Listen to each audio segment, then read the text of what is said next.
এখন এই গ্রামবাসী যেন তার পরিবার। রাসেল কিছু মানুষের সাথে মাঠে কাজ করতেছে, আকাশ থেকে টিপ টিপ বৃষ্টি পড়ছে, তবু যেন থামছে না কারো কাজ। সবাই আনন্দের সাথে কাজ করতেই ব্যস্ত। তখন রাসেল বলল, শাওন, এত সময় তো একটু একটু করে বৃষ্টি পড়ছিল, তাই কাজ চালিয়ে গেছি। কিন্তু এখন আকাশের যে অবস্থা, তাতে মনে হয় না যে কাজ করা সম্ভব হবে। দোস্ত, কথাটা ঠিক বলেছিস, কিন্তু জানিস তো আমাদের মালিকটা কিরকম খাট্টাস। ঝড় নাই বৃষ্টি নাই, তার কাজ করতেই হবে। ভাই, যা বলেছিস। শালাই খুব কিপটা। আল্লাহ তার এত কিছু দিছে, অথচ কেউ যদি তার কাছে কিছু চাইতে যায় তাহলেই কেলোর কীর্তি। তোরা যাই বলিস না কেন, আমাদের মালিকের মনটা কিন্তু খুব ভালো, যেটা তোরা দেখতে পারিস না। ভাই, তোমার কাছে এই খাট্টাস বেটা ভালো হবেই, কারণ ওই গ্রামে ওই বুইরা যদি একজন লোককে বিশ্বাস করে, তাহলে সেই লোকটা হলি তুই। আমার দ্বারা হয়তো তার অনেক উপকার হয়, তাই আমাকে বিশ্বাস করে।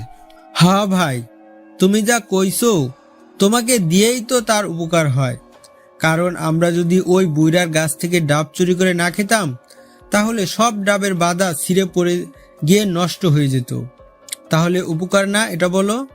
ভাই রে ভাই, এটা তো কি বললি? সব লিসেনার্স এখন কি বলবে? আমি ডাব চুরি করে খাইছি। আর না খেয়ে কি করব? শালা একটা ডাব কি খাইতে দিত নাকি, বা কোনোদিন দিছে? ভাই, রাসেলকে বিশ্বাস করার আরেকটা কারণ হলো ও কাগজপত্র বুঝতে পারে। বুঝি না, যাকে কোনোদিন স্কুলের বারান্দায় যেতে দেখলাম না, সে কি করে কাগজপত্র বুঝতে পারে। কিন্তু আমরা রাসেলকে জিজ্ঞেস করলেই শুধু হাসি, যেই হাসির মাঝে লুকিয়ে আছে গভীর রহস্য, যেই রহস্য কেউ জানে না আজও।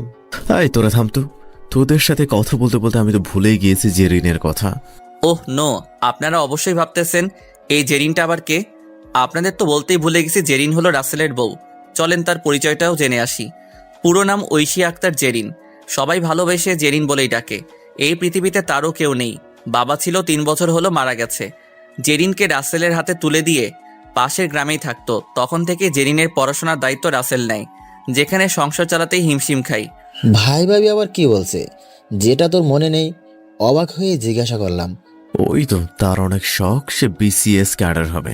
তোরাই বল, আমাদের মতো গরিবদেরকে স্বপ্ন দেখা ঠিক, যেখানে পেটের ভাত জোগাড় করাই মুশকিল। এই বিপিসি না বিসিএস, এটা কি করে? খায় নাকি আবাদ করে? সবাই একসাথে সিরাজের কথা শুনে হো হো করে হেসে ওঠে। কি বলছে ও? বিসিএস খাই না খেতে আবাদি করে? আর গাধা, তুই তো জানিস না, বিসিএস হলো একটা বড় ডিগ্রি, যার মাধ্যমে অনেক বড় বড় সরকারি চাকরি মেলে। যেমন ধর পুলিশের বড় অফিসার, ডিসি, আরো কত কিছু। সেটা আগে বললেই তো আমি সুন্দর বুঝতে পারতাম। শুধু শুধু সময় নষ্ট করে এখন বোঝালি? ভাই, সবাই জানে ভাবি অনেক মেধাবী, তার মতো মেধা আশেপাশের এলাকায় কারো নেই। সে বিসিএস ক্যাডার অবশ্যই হতে পারবে, কিন্তু ভাই তুই এত কষ্ট করে ভাবিকে বড় করতেছিস, সে যদি তোকে ভুলে যায়? দেখ তানবীর, আমি জেরিনকে অনেক ভালোবাসি। আমি চাই না জেরিনের কোনো ইচ্ছা অপূর্ণ থাকুক। আমার রক্ত বিক্রি করে হলেও আমি বিসিএস ক্যাডার করবই। আচ্ছা, তোরা থাক, আমি বাজারে গিয়ে আবেদন করে আসতে হবে। আচ্ছা যা, দেখে শুনে যাস কিন্তু। কিরে রাসেল, তুই এই সময় বাড়িতে আসতেছিস যে? খেতে কাজ করবে কে? চাচা, হয়েছে কি, আজকে একটু বিসিএস পরীক্ষার আবেদন করতে হবে আপনার বৌমার জন্য। জানেন তো, তার অনেক শখ সে বিসিএস ক্যাডার হবে। শোন রাসেল, আমি বলি কি, বউকে পড়িয়ে টাকা শেষ না করে সেই টাকা দিয়ে বেঁচে থাকার জন্য কিছু একটা কর। না হলে ছেলে মেয়ে হলে তাদের ভবিষ্যৎ অন্ধকার। আর যতটা পড়েছে তাতে মনে হয় না এমন শিক্ষিত কেউ এ জেলার ভিতরে আছে। না চাচা, আমি চাই না আমার জন্য ওর স্বপ্ন আশা নষ্ট হয়ে যাক। বেশি বেশি বিসিএস বানাও। যখন পাখি খাঁচা ছেড়ে উড়ে যাবে তখন বুঝতে পারবে, এখন তো বুঝবে না। যা, তাড়াতাড়ি কাজ সেরে খেতে আয়। আমি যাচ্ছি, দেখে আসি ওই বদগুলো কি করে। যদি কিছু টাকা দিতেন তাহলে খুব উপকার হতো। আমি সবাইকে মানা করতে পারলেও কেন জানি তোকে মানা করতে পারি না। এই নে ধর, কিন্তু মনে রাখিস টাকা অনেক বেশি নিলি। হ্যাঁ, মনে আছে। আসসালামু আলাইকুম চাচা, আসি তাহলে। ওয়ালাইকুম আসসালাম। আইসে বউকে বিসিএস ক্যাডার বানাতে, পেটে ভাত জোটে না সেদিকে চিন্তা নাই। রাসেল ধীরে বাড়িতে চলে আসে।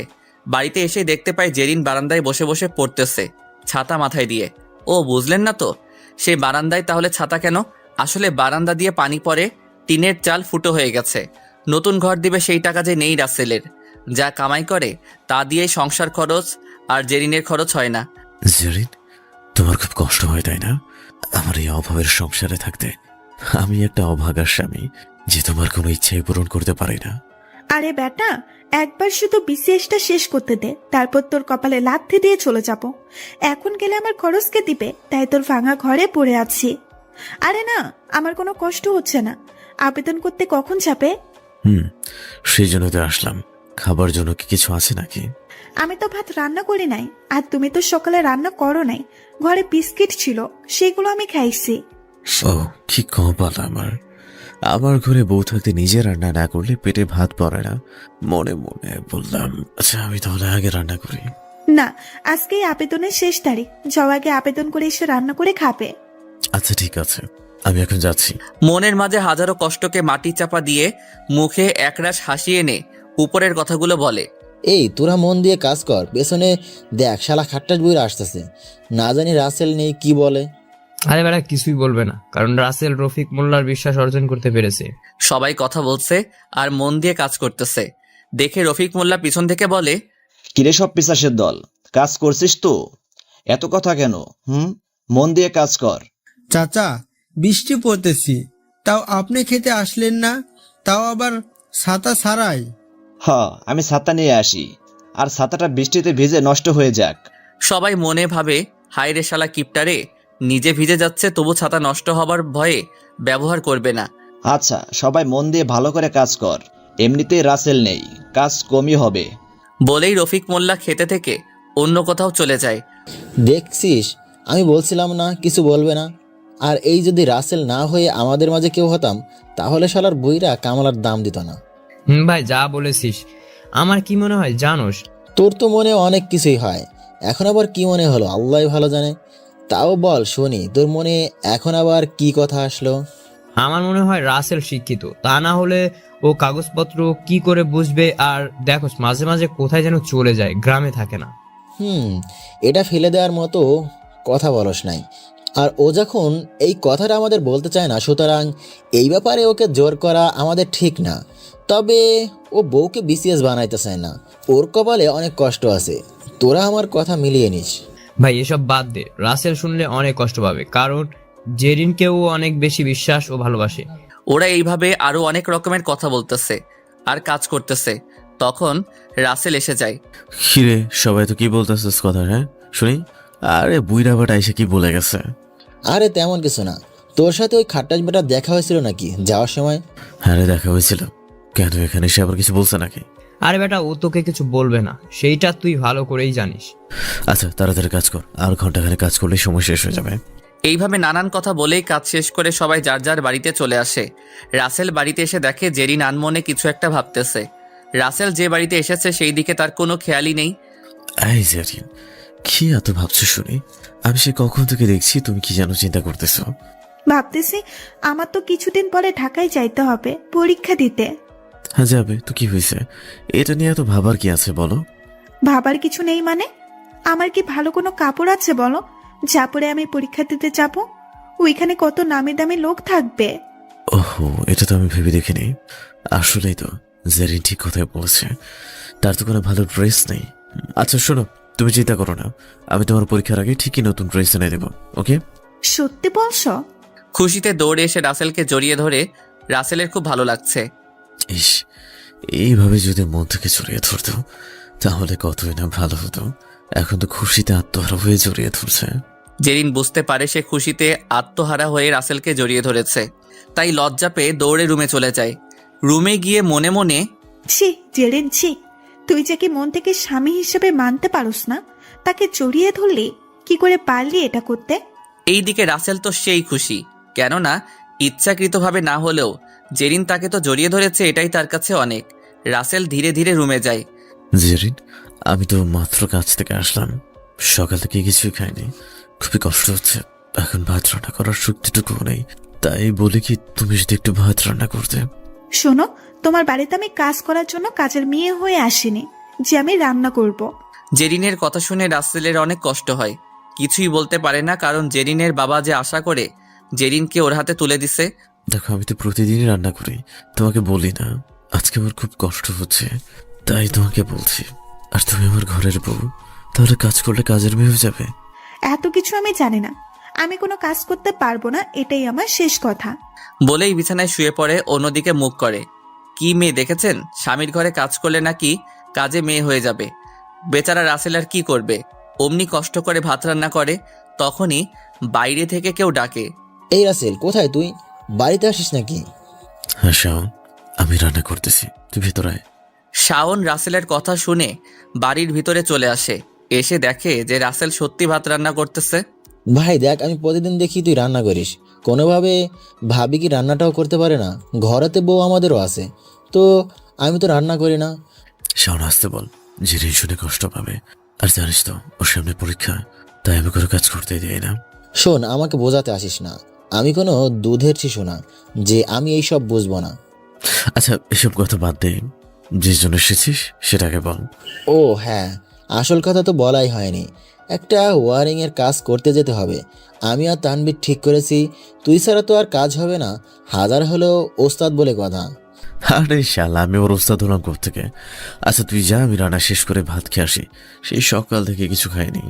ভাই তোর খাইতে হবে না, একদিন দেখবি না খেয়ে থেকে মরে থাকবি, আর এখন খেয়ে কি করবি? তার চেয়ে বরং মাগরিবের আজান হলেই খাইস, রোজাও হয়ে যাবে। শালা তুই মানুষ, সকাল থেকে কিছুই খাইসনি। ভাই চুপ করছে তো, ভালো লাগতেছে না একটু। আমি আসতেছি, খেয়ে দে। হ্যাঁ, তুই তানভীরকে নিয়ে ব্রিজের কাছে দাঁড়িয়ে থাক। শাওন চলে যায় আর কিছু না বলে, কারণ জানেই রাসেলকে কিছু বলেও কোনো লাভ নেই, কারো কথাই শুনবে না। তা না হলে বোকার মতো কেউ টাকা খরচ করে বউকে পড়াশোনা করায় নাকি? যেই বউ তাকে দেখতেই পারে না। রাসেল ভাত রান্না শেষ করে রুমে নিয়ে আসে। জেরিন, উঠে খেয়ে নাও, আমি আবার একটু কাজে যাব। এই কাজটা করে যদি কিছু টাকা পাই, তাহলে তোমার জন্য একটা নতুন ড্রেস কিনতে পারবো। রাসেলের কথার কোনো জবাব দেয় না জেরিন, চুপটি করে শুয়ে আছে। এইদিকে রাসেল খেয়ে কাজে চলে যায়, জেরিনকে কিছু না বলেই। দেখ শাওন, আমাদের রান্নার বাবুর্চি আসতেছে, ওর এখন রান্না করা শেষ হলো। ভাই আর বলিস না, আমি এটাই বুঝি না, ঘরে বউ থাকতে ও কেন রান্না করে। ওই আমার সম্পর্কে গবেষণা শেষ হলে তাড়াতাড়ি চল, কাজে যাওয়া যাক। বেশি রাত হলে আবার কাজ করা সম্ভব হবে না। হ্যাঁ ভাই, ঘরে তো শুধু তোমার একাই বউ আছে, আমাদের তো আর নেই, চিন্তা করিস না। তোর কাজ না করা বউকে কেউ নেবে না। কারো তো খাওয়াইয়া দেয়া কাম নাই, ওর বউরে নিয়ে বিপদে পড়বে রান্না করে খাওয়াতে খাওয়াতে। এইদিকে রাসেল কিছু বলে না, কী বা বলবে, ওরা তো আর মিথ্যা কিছু বলছে না। আর সবাই এই কথাই বলে। তারপর ওরা কাজের জায়গায় চলে আসে। তানভীর, এখানে কাজ করতে হবে। কয়টা রুম? মনে হয় কাজটা বড়ই হবে। কাজটা বড়ই, মোট 6টা রুমে সম্পূর্ণ নতুন ভাবে ওয়ারিং করতে হবে। সব মাল সাবানা আগেই এনে রেখেছে। ও আচ্ছা, তাহলে চেয়ে চেয়ে না দেখে কাজ করতে লেগে করো। আর শিরা ঝালাই করে? ওই হালার তো কাজ একটাই, কাজ করে এসে এই তাসলিমার সাথে ট্যাঙ্কি মারা, সেটাই করতে গেছে। আচ্ছা, ওদের প্রেমটা অনেক দিনে, তাহলে ওর বাবা মা বিয়ে করেছে না কেন, সেটাই আমি বুঝি না। তারপর ওরা কাজ করা শুরু করে দেয়। কাজ শেষ করতে করতে অনেক রাত হয়ে যায়। ওইদিকে জেরিন একা একা বাড়িতে ভয়ও করতেছে, কেননা রাসেল এর আগে কখনো রাত করে বাইরে থাকেনি। রাগ করে আবার বাইরে থাকলো নাকি? অনেকটাও রাত হয়ে গেল, এখনো আসার কোনো নামগন্ধই নেই। এইদিকে রাসেল কাজ শেষ করে বাড়ির দিকে রওনা দেয়। 3 বন্ধু কথা বলছে আর হাঁটছে। আজকে অনেক রাত হয়ে গেল, জেরিন মনে হয় ভয় পাচ্ছে, আমার জন্য মনে হয় চিন্তা করতেছে। ভাই, ভাবি করবে তোমার কোনো চিন্তা, আর দুনিয়ার কোনো মানুষ পেলা না। শাওন, তুই তো আসলেই পাগল। তুই যে বলছিস ভাবি রাসেলের জন্য চিন্তা করবে না, কেন করবে না? রাসেলের যদি কিছু হয়ে যায় সে টাকা কোথায় পাবে? তাই চিন্তা অবশ্যই করবে। এই কথাটা অবশ্যই ফেলে দেওয়ার মতো বলস নাই, আর এটাই হবে। ওই তোর কি শুরু করছিস? হ্যাঁ, একটু চুপ থাকতে পারিস না? এমনিতেই জেরিন কি করছে সেটা ভেবে আমি কুল কিনারা পাচ্ছি না। ভাই, তোর আর কুল কিনারা পাওয়া লাগবে না, তোর বাড়ি এসে গেছে, তুই দৌড়ে চলে যা। তারপর রাসেল বাড়ির দিকে চলে যায়। এইদিকে শাওন তানভীরকে বলতেছে, রাসেল যে ভাবির জন্য এত কিছু করতেছে, সে কি এইসব মনে রাখবে, নাকি রাসেলকে ফাঁকি দিবে? আমার মনে হয় না রাসেলকে সে মনে রাখবে। দেখিস, রাসেলের কপালে অনেক কষ্ট আছে। এইদিকে রাসেল বাড়ির বাইরে এসে দেখে জেরিন দরজার সামনে বাইরের দিকে চেয়ে দাঁড়িয়ে আছে। ওকে দেখে যেন প্রাণ ফিরে এলো। জেরিন, তুমি কি ভয় পেয়েছো নাকি? আর খাবার খেয়ে শুয়ে না পড়ে এভাবে দাঁড়িয়ে আছো কেন? তুই এত রাত পর্যন্ত কোথায় ছিলি? কখনো তো এত রাত করে বাসায় বাইরে থাকুনি। যেন আমার অনেক ভয় করছিল একা একা। রাসেল ভাবছিল জেরিন বলবে যে ওর জন্য চিন্তা হচ্ছিল, তা না ভয় করতেছিল। আমি একটা কাজ করলাম, তাই আজকে দেরি হয়ে গেছে। আর ভয় পেতে হবে না। খাবার খেয়েছো? খেয়েছি। ভাত খুব ঠান্ডা হয়ে গেছে। আমার মতো মানুষের জন্য ঠান্ডা ভাত ছাড়া কপালে কি আর গরম ভাত জুটবে নাকি? তোমার আসার দেরি হচ্ছে দেখে আমি ভাত গরম করে কম্বল দিয়ে ডেপে রেখেছি, যেন ঠান্ডা না হয়। ও আচ্ছা, ভালো করেছো। এখন তাহলে শুয়ে পড়ো, রাত তো অনেক হয়েছে। আমি খাবার খেয়ে নিচ্ছি। আমি তো তোমাকে খাবার বেড়ে দিতে চাই, কিন্তু আমার যে তোমাকে সহ্য হয় না, কারণ তোমার মতো গরিবকে আমার জীবনে ভাবতে পারি না। এইদিকে জেরিন গিয়ে শুয়ে পড়ে, আর রাসেল খাবার খেয়ে এসে নিশ্চয়ই বিছানা করে শুয়ে পড়ে। আজকে খুবই ঠান্ডা পড়েছে। রাসেলের অনেক শীত লাগতেছে, যেইটা জেরিন রাতে বুঝতে পেরে তার কম্বলটা রাসেলকে গায়ে দিয়ে রাসেলেরটা জেরিন নেয়। যে আমার ভালোর জন্য এত কিছু করতে পারে, তার জন্য আমি এতটুকু করতে পারবো না? এটা কি করে হয়? এইসব ভাবতে ভাবতে জেরিন ঘুমিয়ে পড়ে। এইদিকে ফজরের আজানের মিষ্টি সুরে রাসেলের ঘুমটা ভেঙে যায়, আর ঘুম থেকে জেগেই যা দেখতে পায় সেটা দেখে তো রাসেল একটু না প্রায় 1000 ভোল্টের শক খায়। কেননা জেরিনের কম্বল যে ওর গায়ে জড়ানো, ভাবে রাতে জেরিন হয়তো দিয়েছে। এই জেরিন, শুনতে পাচ্ছ জেরিন? ফজরের আজান পড়েছে, উঠে নামাজ পড়ো। জেরিন উঠে পড়ে, কেননা রাসেলকে সে যতই অপছন্দ করুক না কেন, এই একটা কাজের জন্য রাসেলকে জেরিন খুব পছন্দ করে। তারপর রাসেল উঠে মসজিদে চলে যায়, আর জেরিন বাড়িতে নামাজ পড়ে আবার ঘুমিয়ে যায়। রাসেল নামাজ পড়ে বাড়ির দিকে আসতেছে, তখনই সামনে দেখতে পায় তানভীর দাঁড়িয়ে আছে। রাসেল তো ভূত দেখার মতো চমকে যায়, কেননা তানভীর এত সকালে বাইরে দাঁড়িয়ে কি করে? এই তানভীর, তুই নামাজ পড়তেও যাস নাই, তাহলে এখানে দাঁড়িয়ে দাঁড়িয়ে কি করিস?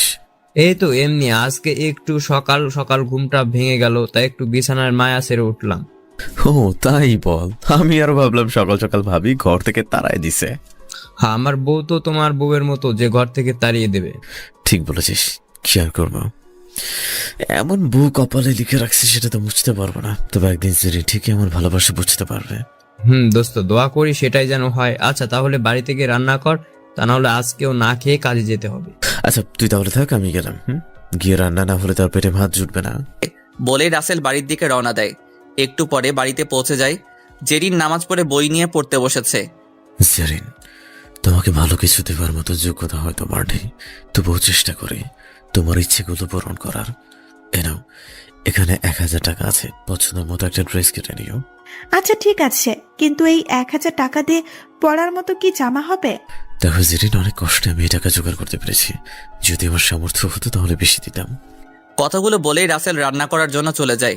কি বা বলবে, তারও তো ইচ্ছা করে বউকে ভালো কিছু দিতে, কিন্তু অভাব মনের আশাকে পূরণ করতে দেয় না। কি দেখেছে বাবা আমার মতো সুন্দর আর শিক্ষিত মেয়েকে এর মতো রাখালের সাথে বিয়ে দিল বুঝি না। না, এইসব ভেবে কাজ নেই, আমাকে ওর সাথে ভালো ব্যবহার করেই বিসিএস করতেই হবে। দেখছেন, নিজের বউয়ের স্বপ্ন পূরণ করতে দিনরাত খাটে, অথচ সে জানে না তার বউ কি নিয়ে চিন্তা করে। রাসেল ভাত রান্না করে আর ভাবে, আজকে যদি বাবা মা থাকতো তাহলে এমন দিন কাটাতে হতো না। আজও জানি না আমার বাবা মা কি বা এই দুনিয়ার বুকে আছে কিনা। এসব ভাবতে ভাবতে কখন যে টপ টপ করে পানি গড়িয়ে গড়িয়ে গাল বেয়ে পড়ে সেটা বুঝতেই পারে না রাসেল। এইভাবে কেটে যায় অনেকগুলো দিন। একদিন রাতে তোমার তো কালকের দিন বড়ই পরীক্ষা, কালকে তো যেতে হবে তাই না? জেরিন রাসেলের কথা শুনে অবাকই হয়, আর মনে মনে ভাবে, আমি তোকে বলি নাই আমার পরীক্ষা কবে আর কখন যেতে হবে? তাহলে এই রাখালের বাচ্চা জানলো কিভাবে? এই তুমি কি চিন্তা করতেছো? হ্যাঁ, আমি যে কথাগুলো বললাম সেটা কি তুমি শুনেছো? আমার যে কালকের দিন পরে পরীক্ষা সেটা তুমি জানতে পারলে কিভাবে? আর আমিও তো তোমাকে বলিনি। আরে না, আমি রাস্তা দিয়ে আসার সময় একটা লোকের মুখে শুনেছি যে কালকের দিন পরে নাকি বিসিএস পরীক্ষা, তাই তোমাকে বললাম। ও তাই তো বলি, এই রাখালের বাচ্চা এটা কিভাবে জানতে পারলো? তুমি ঠিকই শুনেছ। তুমি কি একাই যাবে নাকি আমি তোমার সাথে যাব? ভাই রে ভাই, এই কথাটা শুনে জেরিন তো রাগে বোম হয়ে যায়, মনে হচ্ছে এখনই ফেটে যাবে। কি বলো? তোমার মতো মূর্খ রাখালকে সাথে নিয়ে যাবো আমি? আমারে কি পাগলা কুকুরে কামড়াইছে নাকি? আমি রাখাল হলে কি হবে, আমি তো তোমার স্বামী তাই না? এটাতে সব থেকে বড় কথা তোমার কাছে। স্বামী? তোর লজ্জা করে না নিজেকে আমার স্বামী দাবি করতে? আর কখনো এই কথা বলবি না। আর মনে রাখিস, তুই আমার বাবার কথা রাখতে আমার সব খরচ বহন করতেছিস, তাই ভালো ব্যবহার করি, তাই ভাবিস না আমি তোকে স্বামী হিসেবে মানি। আচ্ছা ঠিক আছে, কখনো নিজেকে তোমার স্বামী হিসেবে দাবি করবো না, তবু এইভাবে বলো না। এখন দূর হ আমার চোখের সামনে থেকে। রাসেল চোখে জল নিয়ে বাইরে এসে জলচকিতে বসে আনমনে আকাশের দিকে চেয়ে থাকে আর কিছু একটা নিয়ে চিন্তা করে। এইদিকে কি ভেবেছিস তুই আমি তোকে স্বামী হিসেবে মেনে নেব? কোনো দিন না। শুধু একবার আমার আশাটা পূরণ হতে দে, তারপর তোকে আমি ডিভোর্স দিব। রাখালের বাচ্চার শখ কত, আমার স্বামী হবে যার বাবা মায়ের পরিচয় নেই। আসলেই জেরিন তো ঠিকই বলেছে, তার তো কোনো বাবা মায়ের পরিচয় নেই, আছে শুধু একটা পরিচয়, আর সেটা হলো এতিম। রাসেলের চোখ দিয়ে অনবরত পানি পড়তেই থাকে। এইভাবে কখন যে ঘুমিয়ে যায় সেটা বুঝতে পারে না। সকালে ঘুম থেকে উঠে রান্না করে। জেরিন, খেয়ে নাও, আমি রান্না করেছি। তুমি খেয়ে দিয়ে রেডি হও, আমি গাড়িতে উঠিয়ে দিয়ে আসি। তোর যেতে হবে না, আমি একাই যেতে পারবো। আর আমার সাথে আমার বান্ধবী যাবে, বুঝেছিস তুই? ও আচ্ছা, এই টাকাগুলো রাখো, তোমার কাজে লাগবে। আমি তাহলে কাজে যাচ্ছি, দেখে শুনে যেও আর সাবধানে থাকবে। দোয়া করি আল্লাহ যেন তোমার মনের সকল আশা পূরণ করেন। আর কিছু না বলেই রাসেল কাজে চলে যায়। রাসেল কাজ করতেছে আর সবাই গুনগুন করে গান গাইছে, কিন্তু রাসেলের মুখে কোনো শব্দ নেই। রাসেল, তোর কি হয়েছে? এমন মন মরা হয়ে আছিস কেন? রাসেল, তোর কি হয়েছে? নাকি ভাবি আজকেও কিছু বলেছে? সবকিছু খুলে বল আমাদের। না না, কিছু না, আজকে জেরিন ঢাকায় চলে যাবে তো তাই একটু মন খারাপ। ভাই, আমি না ওই একটা জিনিস বুঝি না, যেই মেয়ে তোরে দুই চোখে সহ্য করতে পারে না আর তুই তার জন্য এত কিছু করতেছিস। তোর ভবিষ্যতে যে কি আছে আল্লাহ ভালো জানেন, তুই ওকে কেন পড়াইতেছিস বুঝি না। দেখ, তোরা এইভাবে বলিস না, আমিও স্বপ্নকে পূরণ করব। ওর বাবাকে কথা দিয়েছি, তাতে আমার যতই কষ্ট সহ্য করতে হোক না কেন। তোর যা ভালো মনে হয় তুই তাই কর, আমরা তো যেটাই বলবো সেটাই তোর কাছে বেশি বেশি হয়ে যাবে। আচ্ছা ভাই, আমি এটা বুঝি না, ভাবি ঢাকায় একা গেল অথচ রাসেলকে কেন নিল না? তার তো মান সম্মান নাই, রাসেলের মতো একটা রাখালকে সাথে নিয়ে সম্মান নষ্ট করবে। কি যে বলস না তোরা, বুঝি না। এই তোরা চুপ কর তো, মন দিয়ে কাজ কর, তাড়াতাড়ি কাজ শেষ করে বাড়ি যেতে হবে। কেন রে, আবার কোথায় হারিয়ে যাবি নাকি? ছোটবেলা থেকে তো দেখে আসছি, তুই থেকে থেকে কোথাও যেন গায়েব হয়ে যাস। কোথায় যাস রে? রাসেল কিছু বলে না, চুপ করে কাজ করতে থাকে। কাজ করতে করতে বিকেল হয়ে যায়, তাই কাজ শেষ করে বাড়িতে চলে আসে। এসে দেখে জেরিন চলে গেছে। রাসেল ফ্রেশ হয়ে খাবার খেয়ে রেডি হয়ে একটা ব্যাগ হাতে নিয়ে বেরিয়ে পড়ে বাস স্ট্যান্ডের দিকে। একটা ঢাকার টিকিট কেটে বাসে বসে থাকে। বাস একটু পরেই ছাড়বে। কি মামারা, আপনাদের মনে প্রশ্নের জন্ম হচ্ছে রাসেল ঢাকায় কেন যাচ্ছে, তাই না? তাহলে চলেন একটু ক্লিয়ার করে দেই। রাসেল আসলে অশিক্ষিত না, রাসেলও অনেক লেখাপড়া করেছে, যেটা কেউ জানে না। রাসেল রাতে জেরিন যখন ঘুমিয়ে যেত তখন জেরিনের বই পড়ত, আর রাসেলও বিসিএস পরীক্ষা দিতেই ঢাকাতে যাচ্ছে। কি কনফিউশন দূর হলো তো নাকি? আপনারা আবার কাউকে বলিয়েন না কিন্তু রাসেলের সম্পর্কে। রাসেল জানালার সাথে মাথা হেলিয়ে আছে। বাস চলছে তার আপন গতিতে, পিছনে পড়ে যাচ্ছে সব কিছু, এগিয়ে যাচ্ছে গাড়ি। এই বৃষ্টি, আমি তোর সিট প্ল্যান দেখলাম। আমার সিট আর তোর সিট একটা রুমেই পড়েছে, কিন্তু তোর সাথে হলে ভালো হতো, তাই না? সেই তো হতো, কিন্তু আল্লাহ তো আমার ভাগ্যে তোর সাথে সিট মিলায়নি। কি আর করা। আগে এটা বল, দুলাভাইকে সাথে কেন আনলি না? ওর মতো রাখালকে আমার সাথে এনে মান সম্মান যা আছে সেটা কি শেষ করবো নাকি? দেখ জেরিন, রাসেল ভাই রাখাল হলেও মানুষটা কিন্তু খুবই ভালো, আর তোর জন্য কত কষ্ট করে আমাদের দেখেই তো চোখে পানি এসে যায়, আর তুই তাকে এইভাবে অবহেলা করিস। তোর যদি এতটাই দরদ উঠলে ওঠে ওই রাখালের প্রতি, তাহলে তুই নিয়ে নে, আমি তো বেঁচে চাই। এখন না বুঝে বলতেছিস, কিন্তু যখন বুঝবি তখন আর এই কথাটা বলবি না। যাই হোক চল, আপু খাবারের জন্য অনেক আগেই ডেকেছে। তারপর দুই বান্ধবী খাবার খেতে যায়। আসলে বৃষ্টির বোন এখানে থাকে, তাই তারা এখানে উঠেছে। আর এইদিকে রাসেল গাড়ি থেকে নেমে পড়ে কোথায় যাবে তার তো পরিচিত কেউ নেই, বা হোটেলে থাকবে সেই টাকাও নেই। দেখতে দেখতে রাত হয়ে যায়। কোথায় যাবে কিছু ভেবে না পেয়ে কেন্দ্রের কাছে একটা পার্কে আসে। দাঁড়াও চাচা, আমি কি এখানে একটু থাকতে পারি? বাবা, এখন তো পার্কের গেট বন্ধ করা হয়েছে, তুমি এখন যেতে পারবে না। চাচা, আমি আজকেই গ্রাম থেকে এসেছি, আমার এখানে পরিচিত কেউ নেই, তাই যদি একটু অনুমতি দিতেন আজকের রাত্রে এখানে একটা বেঞ্চে শুয়ে কাটাতাম। রাসেলের কথা শুনে কেন জানি দারোয়ান চাচার মনে মায়া আসে। হয়তো এটাই মানুষের প্রতি মানুষের ভালোবাসা। বাবা, তুমি এখানে তো থাকতে পারবে না, বরং আমি এখানে একটা কাগজের ছাউনির নিচে থাকি, তুমি চাইলে সেখানে থাকতে পারো। আপনি যে আমাকে থাকার একটা জায়গা দিলেন এটাই অনেক বড় পাওয়া আমার কাছে, সেটা হোক কাগজের ছাউনি। তারপর রাসেল দারোয়ানের সাথে পাশের একটা দোকান থেকে কিছু খেয়ে এসে শুয়ে পড়ে। বালিশ নেই, একটাই বালিশ, তাই রাসেল সাথে থাকা ব্যাগটাই মাথার নিচে দিয়ে শুয়ে পড়ে। আচ্ছা বাবা, তোমার এখানে থাকতে কষ্ট হচ্ছে না? যেখানে একা থাকায় কষ্ট হয়ে যায়। কি করব বলো, একটা বাসা ভাড়া নিতে অনেক টাকা খরচ, কিন্তু এটাই খরচ নাই। চাচা, বাইরে গাছের নিচে থাকতাম, তার চেয়ে তো ভালো মাথার উপরে কিছু একটা আছে। এমনিতে যে শীত। হ্যাঁ বাবা, সেটা যা বলেছো, আজকে অনেক শীত পড়েছে। আমাদের মতো গরিবের কপালে কষ্ট ছাড়া কিছুই নেই। আচ্ছা বাবা, একটা কথা জিজ্ঞাসা করব, কিছু মনে করবে না তো? আরে না, মনে করার কি আছে, আপনি নির্ভয়ে বলে ফেলুন তো। তুমি কি বিয়ে করেছো? যদিও তোমাকে দেখে মনে হচ্ছে না যে তুমি বিয়ে করেছো। রাসেল অনেকটা সময় চুপ করে থাকে, একরাশ নীরবতা ভেঙে বলে, জি চাচা, বিয়ে করেছে অনেক আগেই। দারোয়ান চাচা আর কোনো কথা না বলে সোজা ঘুমিয়ে যায়। এইদিকে রাসেলের যে কিছুতেই ঘুম চোখে আসছে না, শুধু জেরিনের কথাই মনে পড়ছে। জানি না জেরিন কোথায় আছে, কিভাবে আছে, খাবার ঠিক মতো খেয়েছে কিনা, মোবাইলও নেই যে তার থেকে খবর নিতে পারবো। এইদিকে জেরিনও একই কথা ভাবতেছে। যতই বলুক না কেন যে রাসেলকে দেখতে পারে না, তবু তো তার সাথেই এক ঘরেই থাকে। এইসব ভাবতে ভাবতে ঘুমিয়ে যায়। সকালে পাখির কিচির মিচির শব্দে রাসেলের ঘুমটা ভেঙে যায়। চাচা, এখন তো আমাকে যেতে হবে, এমনিতে বেলা অনেক হয়েছে। আপনাকে অনেক অনেক ধন্যবাদ, আপনি না থাকলে আমার যে কি হতো। না বাবা, এভাবে বললেও না। আমি নিজেকে ধন্য মনে করতেছি তোমার সাহায্য করতে পেরেছি বলে। দেখে শুনে যাইও, আর সাবধানে থাইকো। এই শহরের মানুষগুলো কিন্তু ভালো না। বলেই রাসেল চলে আসে। ফুটপাতের একটা টিউবওয়েল থেকে ফ্রেশ হয়ে পাশের একটা দোকান থেকে পাউরুটি কলা খেয়ে হাঁটতে শুরু করে। কেন্দ্রের কাছে আসতেই রাসেলের চোখ ছানা বড়া হয়ে যায়। কেননা সামনে বৃষ্টি আর জেরিন দাঁড়িয়ে। জেরিনকে দেখে রাসেল আড়ালে চলে যায়। আর এদিকে জেরিন রাসেলের মতো কাউকে দেখতে পেয়ে, বৃষ্টি দেখ, ওইদিকে রাসেলের মতো কেউ। কি বলছিস তুই? দুলাভাই এখানে কি করে আসবে শুনি, আর দেখি কোথায়। তখন জেরিন সাইডে ইশারা করে দেখায়, কিন্তু সেখানে রাসেলের মতো কাউকেই দেখতে পায় না। কোথায় রে? দুলাভাইয়ের মতো তো কাউকেই দেখছি না। তুই কি দিনের বেলায়ও স্বপ্ন দেখতে শুরু করেছিস নাকি? যেখানে খুব তো বলস দুলাভাইকে পছন্দ করিস না, আর এখন বাড়িতে রেখে এসে চোখের সামনে দেখতে পাস। দেখ বৃষ্টি, একদম ফালতু কথা বলবি না।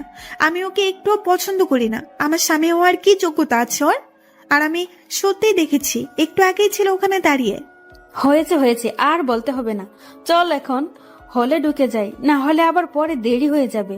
যদি আবার চোখের সামনে দুলাভাইকে দেখিস। তারপর দুজনে আর কথা না বাড়িয়ে সোজা পরীক্ষার হলে চলে যায়। কিন্তু জেরিনের মনে তো একটাই চিন্তা ঘুরপাক খাচ্ছে, সে স্পষ্ট রাসেলের মতো কাউকে দেখেছে। তাহলে একটু সময়ের মাঝে কোথায় হারিয়ে গেল? নাকি তার মনের ভুল, না কিছু সে ভাবতে পারছে না। এদিকে রাসেল তো লুকিয়ে গিয়ে, বড় বাচ্চা বেঁচে গেছি, আরেকটু বলে মনে হয় জেরিনের কাছে ধরাই খেয়ে যেতাম। এখন যদি তার সাথে আমার সিট হয় তাহলে কি করব? এইসব ভাবতে ভাবতে রাসেল একটা মাস্ক পরে নেয়, যেন সহজে রাসেলকে জেরিন চিনতে না পারে। ধীরে ধীরে হল রুমে চলে আসে, অনেক কষ্টে সিট খুঁজে বের করে। অবশেষে চিন্তামুক্ত হয়, কেননা জেরিনের রুমে রাসেলের সিট পড়ে নাই। সময় হয়ে গেল পরীক্ষা শুরু হয়ে যায়। রাসেল তো সেই খুশি, কেননা তার সব কিছুই জানা জিনিস। মনে মনে একটা রহস্যময় হাসি দিয়েই মনোযোগ দিয়ে লিখতে শুরু করে। এদিকে জেরিনেরও ভালোই কমন পড়েছে, সেও খুশি মনে পরীক্ষা দিতে থাকে। পরীক্ষার সময় শেষ হয়ে গেলে সবাই বের হয়ে আসে। তোর পরীক্ষা কেমন হলো রে? আমি তো যে পরীক্ষা দিছি তাতে বিসিএস তো থাক, কোনো কিছুতেই টিকবো না। আমার ভালোই হয়েছে, আশা করি আমি বিসিএস এ টিকে যাব। আমার দৃঢ় বিশ্বাস তুই পুলিশ ক্যাডারে টিকে যাবি, যে কোনো একটা গ্রেডে। দোয়া করিস আল্লাহ যেন তোর বলা কথা কবুল করে। আমার যে ছোটবেলা থেকেই স্বপ্ন বিসিএস ক্যাডার হওয়া। এইভাবে দুই বান্ধবী কথা বলতে বলতে বাসার দিকে যেতে থাকে। এদিকে রাসেল লুকিয়ে লুকিয়ে জেরিনকে দেখছিল। দেখতে দেখতে চোখের পলকে হারিয়ে যায় জেরিনটা। তাই রাসেলও চলে আসে সেখান থেকে অন্য একটা নির্জন জায়গায়। নদীর ধারে একটা গাছের নিচে বসে আকাশের দিকে তাকিয়ে কি যেন ভাবছে রাসেল। পেটেও ক্ষুধা, কিন্তু পকেটে তেমন কোনো টাকাই নাই। চোখ দিয়ে অশ্রু ঝরতে থাকে। সেটা পেটে ক্ষুধা লেগেছে তার জন্য না, রাসেল কান্না করতেছে। আজকে যে বড্ড বেশি তার বাবা মায়ের কথা মনে পড়তেছে। বড্ড জানতে ইচ্ছে হচ্ছে কারা তার বাবা মা, এইসব ভাবতেছে। হঠাৎ কোথা থেকে একটা গুলির শব্দ কানে ভেসে আসে রাসেলের। তাই রাসেল গুলির শব্দটা অনুসরণ করে খুঁজতে থাকে কোথায়। অবশেষে দেখতে পায় একটার মধ্যে বয়স্ক লোককে মেরে মাটিতে ফেলে রেখেছে। আশেপাশে কেউ নেই। লোকটার পেটের এক সাইড থেকে রক্ত বের হচ্ছে। রাসেল কাছে গিয়ে দেখতে পায় এখনো জ্ঞান আছে। তাই গুলি লাগার জায়গায় ব্যাগ থেকে গামছা বের করে শক্ত করে বেঁধে নিয়ে কোলে তুলে পাশের একটা হাসপাতালে নিয়ে আসে। রাস্তায় কোনো গাড়ি পায়নি, তাই কোলে করেই এনেছে। ডাক্তার সাহেব কোথায় কোথায় আপনারা? তাড়াতাড়ি আসেন প্লিজ। রাসেলের চিৎকার শুনে ডাক্তার নার্সরা দৌড়ে চলে আসে। আর এসে ডাক্তার সজীব বলে, এই আপনি এত চিৎকার করতেছেন কেন? কি সমস্যা আপনার? দেখেন, এই লোকটার শরীরে গুলি লেগেছে, অনেক রক্ত বের হয়েছে। তাড়াতাড়ি কিছু করেন, নাহলে লোকটা মারা যাবে। গুলি লেগেছে? তাহলে এটা তো পুলিশ কেস। যান গিয়ে পুলিশের কাছ থেকে রিপোর্ট লিখিয়ে আসেন। দেখুন ডাক্তার, এখন যদি থানায় যাই তাহলে এই রোগীকে অপারেশন রুমে না, বরং থানা থেকে এসে কবরস্থানে নিয়ে যেতে হবে। দেখুন, ধীরে ধীরে রোগী নিস্তেজ হয়ে যাচ্ছে। রাসেলের কথা শুনে ডাক্তার সজীব কাছে আসে আর রোগীকে দেখে চমকে ওঠেন, কেননা রোগীটা আর কেউ না, তার আপন বড় ভাই। ভাইয়া, তোমার এই অবস্থা কি করে হলো? ভাইয়া শব্দটা শুনে তারা সবাই অবাক, আর রাসেল তো পাথরের মতো দাঁড়িয়ে আছে। ডাক্তারের কথা শুনে, এই তোমরা দাঁড়িয়ে কেন? তাড়াতাড়ি ভাইয়াকে অপারেশনের রুমে নিয়ে যাও। তোমাকে অনেক অনেক ধন্যবাদ। রাসেলকে উদ্দেশ্য করে বলে সজীব দৌড়ে চলে যায়। রাসেল ভাবছে, কি আজব নিয়ম, তাই না? একটু আগেই বললো পুলিশের রিপোর্ট না করলে চিকিৎসা করবে না, আর তার ভাই জানতে পেরে পুলিশের রিপোর্টও করতে হলো না, কিছুই করতে হলো না। আরে মানুষ আমরা। রাসেল অপারেশন রুমের সামনে একটা চেয়ারে বসে আছে। 2 ঘন্টা হয়ে গেল, তবুও লোকটির কি অবস্থা জানতে পারেনি। একটু পরে দেখতে পায় ডাক্তার সজীব চিন্তিত মনে আসতেছে। ডাক্তার সাহেব, রোগীর অবস্থা কি এখন? আমি অনেক সময় হলো এখানে বসে আছি, কোনো খবরই পাচ্ছি না। দেখো, ভাইয়ার অবস্থা এখন অনেক খারাপ। যদি সময় মতো 3 ব্যাগ ও পজিটিভ রক্ত না পাই, তাহলে ভাইয়াকে বাঁচানো সম্ভব না। আমি অনেক জায়গায় খোঁজ করেছি, এই গ্রুপের রক্ত এখন কোথাও নেই। ডাক্তার সজীব চোখের পানি মুছতে মুছতে বলল। এদিকে রাসেল তো আরো চিন্তায় পড়ে গেল, আজ রক্তের জন্য একটা মানুষ মারা যাবে। তখনই রাসেলের মনে পড়ে ওর তো রক্তের গ্রুপ এটাই, মনেই ছিল না। ডক্টর, আমি রক্ত দিতে চাই, আপনি যদি কিছু মনে না করেন। আমার রক্তের গ্রুপই পজিটিভ। তাহলে তো ভালোই হলো, কিন্তু আমরা তোমার থেকে বড় জোর 2 ব্যাগ রক্ত নিতে পারবো, তার বেশি নিতে পারবো না। তোমার ক্ষতি হবে। দেখুন, আমার তো এই দুনিয়াতে আমার কেউ নাই বলেই চলে, আর যে আছে সেটাও মিথ্যা মায়ার বাঁধনে পড়ানো। আর এই লোকটার পরিবার আছে, তার বেঁচে থাকাটা দরকার। তোমাকে কি বলে যে বোঝাবো সে ভাষা আমার জানা নেই। তোমার মতো মানুষ যে আজও এই দুনিয়ায় আছে সেটা তোমাকে না দেখলে বিশ্বাস হতো না। আচ্ছা, চলো আমার সাথে। তারপর ডাক্তার রাসেলকে নিয়ে একটা বেডে শুয়ে দেয়। পাশেই পড়ে আছে সেই লোকটির নিস্তেজ দেহটি। রাসেলের শরীর থেকে রক্ত যাচ্ছে ওই লোকটার শরীরে। 2 ব্যাগ রক্ত গেলেই রাসেল বুঝতে পারে তার শরীরটা দুর্বল হয়ে আসছে। আজ শরীরের ভিতরে কি যেন কামড়াচ্ছে। এইভাবে 3 ব্যাগ রক্ত দেওয়ায় সম্পূর্ণ হয়ে যায়। রাসেল অনেকটা সময় শুয়ে থাকে। এখন কেমন লাগছে তোমার? আর শোনো, তুমি শুয়ে থাকো, উঠলেই কিন্তু মাথা ঘোরাবে তোমার। কথাটা বলেই ডাক্তার সজীব বাইরে চলে যায়। এদিকে রোগীর বাড়ির সবাই হাসপাতালে চলে আসে। রাসেল মনে করে যে এখন অনেকটাই সুস্থ, তাই বিছানা থেকে উঠে সামনে পা বাড়াতেই ঠাস করে মাথা ঘুরে পড়ে যায়, মানে অজ্ঞান হয়ে যায়। তখনই মিস রহিমা চৌধুরী রুমে ঢুকছিল আর রাসেলকে ধরে ফেলে। ও, আপনারা তো আবার ভাবছেন এই রহিমা চৌধুরীটা আবার কে? তাহলে শুনেন, রাসেল যার জীবন বাঁচাইল উনি হলেন এই দেশের টপ বিজনেসম্যানদের মধ্যে একজন, মিস্টার রায়হান চৌধুরী। আর রহিমা চৌধুরী হলেন তার স্ত্রী। সজীব, এই ছেলেটা তোমার ভাইয়ের কাছে কি করছিল আর এইভাবে অজ্ঞান হয়ে গেল কেন? ভাবি, আমি বলেছি না একটা ছেলে ভাইয়ার জীবন বাঁচিয়েছে, এই ছেলেটাই সেই ছেলে। আর অতিরিক্ত রক্ত দেওয়ার কারণে অজ্ঞান হয়ে গেছে। আমি মানা করে গেছি বিছানা থেকে উঠতে, তাও উঠে গেছে। কি বলো? আমার স্বাধীন জীবন বাঁচিয়ে এখন নিজের জীবন হুমকির মুখে ঠেলে দিচ্ছে। যাও, তাড়াতাড়ি চিকিৎসা করো, না হলে সমস্যা হবে। তারপর ডাক্তার রাসেলকে স্যালাইনের সাথে ঘুমের ইঞ্জেকশন দিয়ে রাখে। এইদিকে জেরিনের কেন জানি খুব ভালো লাগতেছে না কোনো কিছুতেই, শুধু বারবার রাসেলের কথাই মনে পড়তেছে। দেখতে দেখতে সকাল হয়ে যায়। রায়হান চৌধুরীর জ্ঞান ফিরেছে, কিন্তু রাসেলের জ্ঞান ফিরলেও ঘুম এখনও ভাঙে নাই। এই রহিমা, এই ছেলেটাকে, আর আমি এখানে আসলাম কি করে? আমার তো স্বর্গের টিকিট হয়ে গিয়েছিল। এই ছেলেটাই তোমাকে হসপিটালে এনে নিজের জীবন বাজি রেখে রক্ত দিয়ে তোমাকে বাঁচিয়েছে। ও তাই নাকি? আর কোথায় থাকে সে কথা কি জেনেছো? না, এই ছেলের সাথে তো কথা বলাই হয়নি। দুর্বল থাকার কারণে ঘুমের ইনজেকশন দিয়ে রেখেছিল, এখন ঘুমোচ্ছে। একটু পরে রাসেলের ঘুম ভেঙে যায়। একটু একটু করে চোখ মিলে দেখে রুমে সেই লোকটা আর একটা মধ্য বয়সী একটা মহিলা। বাবা, তোমার ঘুম কেমন হলো? আর এখন শরীরটা কেমন লাগতেছে?